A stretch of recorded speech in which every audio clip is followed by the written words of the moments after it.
He was the forgotten father of an empire that would rule for 600 years, a nomad whose name was whispered into legend. This is the story of Ertugrul Ghazi, the man who laid the foundation for the Ottoman Empire. In the vast, windswept steppes of Central Asia, around the year 1191, a child was born into a world of conflict and change. His name was Ertugrul, a son of the Kayi, one of the proud Oghuz Turkic tribes. He was not born a prince in a grand palace, but a chieftain's son in a felt tent, his cradle rocked by the rhythm of a people constantly on the move. His father, Suleyman Shah, was a respected leader, a man who bore the heavy responsibility of his tribe's survival. Young Ertugrul learned not from books, but from the harsh lessons of the land. He learned to ride a horse before he could properly walk, to read the stars as his map, and to wield a sword as an extension of his own arm. His world was one of loyalty to kin, reverence for tradition, and a deep-seated faith that would guide his every step. The whispers of Mongol drums were still distant, but the shadows they cast were long, and every day was a fight for existence. The world Ertugrul knew was about to be torn asunder. The catalyst for his journey and the eventual birth of an empire was a force of nature that consumed everything in its path, the Mongol hordes. Pouring out from the east under Genghis Khan, their invasion was less a war and more an apocalypse. Cities were razed, cultures were erased, and entire populations were scattered to the winds.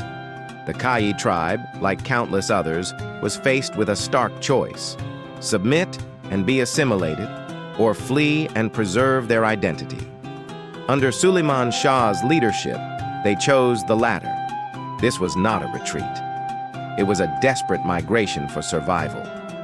They packed their meager belongings, gathered their herds, and began a long, arduous trek westward, turning their backs on their ancestral homeland forever. The journey was fraught with peril. They crossed treacherous mountains and arid deserts, their numbers dwindling from starvation, disease, and skirmishes with hostile groups. They were a people unmoored, searching for a new patch of earth to call home, a sanctuary from the storm that had engulfed Asia.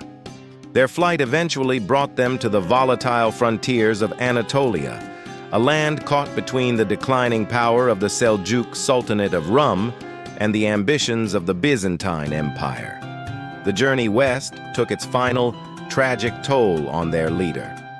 Suleyman Shah, the patriarch who had guided them from Central Asia, drowned while crossing the Euphrates River. His sudden death left the Kayi tribe fractured and rudderless. A power vacuum emerged, and with it, dissent. Some argued for pushing further into the Middle East, while others advocated for returning to the familiar steppes. It was at this critical juncture that Ertugrul, now a man forged by a lifetime of hardship, stepped forward. He did not seize power through brute force, but earned it through wisdom and conviction. He argued that their destiny lay west, in Anatolia, a land ripe with opportunity for those brave enough to seize it. He was a leader who listened, not just to his fellow warriors, but to the quiet guidance of Islamic scholars and Sufi mystics who had journeyed with them. Men like the revered Sheikh Edebali saw in Ertugrul not just a warrior, but a man of profound faith and vision. His leadership was defined by a unique blend of courage and compassion. He was known to be fearless in battle, yet humble in victory. He dispensed justice with an even hand, treating the powerful and the powerless alike. It was this character, this magnetic blend of piety and martial prowess, that united the demoralized tribe and convinced them to place their fate in his hands. With his tribe now unified behind him, Ertugrul led his people into the heart of Anatolia, a land of endless conflict. Here he saw his chance not merely to survive, but to serve a higher purpose. He observed the relentless pressure the Byzantine Empire was exerting on the weakened Seljuk Sultanate of Rum. In a moment that would alter the course of history, Ertugrul and his 400 horsemen came upon a battle already in progress. Two armies were locked in a desperate struggle. Without knowing who they were, Ertugrul made a fateful decision. He chose to aid the side that was clearly outnumbered and on the verge of collapse. That side, as fate would have it, was the Seljuk army, led by Sultan Alauddin Kikubad himself. Ertugrul's charge was swift and decisive, turning the tide of the battle and routing the Byzantine forces. The grateful Sultan, impressed by this unknown warrior's bravery and righteous intervention, summoned Ertugrul to his court.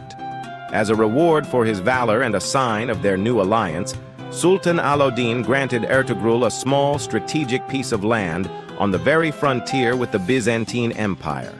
The mountainous region of Söğüt and Domaniç was to be his new home, a wintering and summering pasture for his tribe.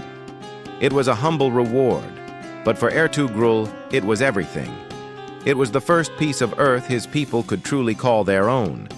This small plot of land was not seen by Ertugrul as a final destination, but as a seed.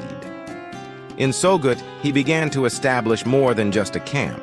He began to build the foundations of a state, a small principality known as a beylik.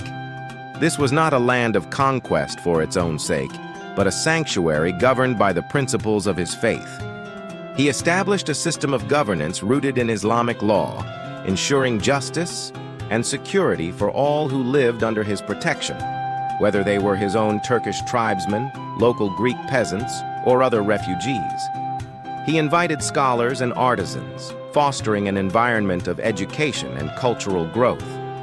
Mosques and small markets began to appear, transforming the nomadic encampment into a burgeoning town. His primary goal was to foster unity, not just within his own Kayi tribe, but among the other disenfranchised Turkish tribes scattered across the region. He understood that their only hope against the far larger and more established empires surrounding them was to stand together. Every decision he made, every institution he built, was with an eye toward the future. He was meticulously laying the groundwork for his son, Osman, to inherit not just a tribe, but the embryo of a future empire. Ertugrul's genius lay in his dual role as both a spiritual guide and a military commander. Living on the razor's edge of the Byzantine frontier, conflict was a constant reality. But he did not engage in large, pitched battles, which his small force could never win. Instead, he became a master of guerrilla warfare. He used the mountainous terrain to his advantage, launching swift, surprising raids on Byzantine patrols and border garrisons, disrupting their supply lines and keeping them perpetually off balance. His warriors, known as Alps, were not merely soldiers. They were Ghazis, warriors for the faith. Ertugrul inspired them with a potent combination of military discipline and spiritual fervor. Before each raid, they would pray together, their cause elevated from simple plunder to a sacred duty. This powerful ideology transformed his small band of horsemen into a highly motivated and incredibly effective fighting force. Their reputation for courage and piety spread throughout Anatolia, attracting other warriors and tribes to his banner. He led by example, always at the forefront of the charge, his faith an impenetrable shield, his sword a tool of divine will. His very presence was a source of immense morale, convincing his people that their cause was just and that God was on their side. After a long and eventful life, Ertugrul Ghazi died around the year 1281 in Söğüt, the town he had founded and nurtured. He was nearly 90 years old, an astonishing age for a warrior of that era. He was buried there, and his tomb remains a revered site of pilgrimage in modern-day Turkey. He did not die a sultan or an emperor. He left behind no grand palaces, no sprawling territories, no vast treasury. His worldly possessions were few, but his true legacy was far more valuable. He bequeathed to his son Osman something far more powerful, a united, disciplined, and spiritually galvanized people, firmly planted on a strategic foothold and imbued with a vision of a greater destiny. He had planted the acorn from which the mighty Ottoman oak would grow. His life was the perfect embodiment of the Ghazi spirit that would define the early Ottoman state.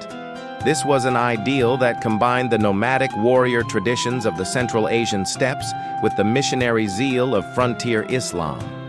It wasn't just about conquering land, it was about expanding the abode of Islam, Dar al-Islam, and bringing order and justice to a chaotic world. Ertugrul lived and breathed this code, and it became the ideological DNA of the empire his descendants would build. He was the first in a line of 10 successive Ottoman rulers whose sons would inherit the throne, an unbroken chain of leadership that provided the stability needed for centuries of expansion. He was the foundational stone, often overlooked, upon which Osman, and all the sultans after him, would build one of history's most enduring empires. He was a nomad who became a statesman, a warrior who became a founder, a father whose legacy was an empire.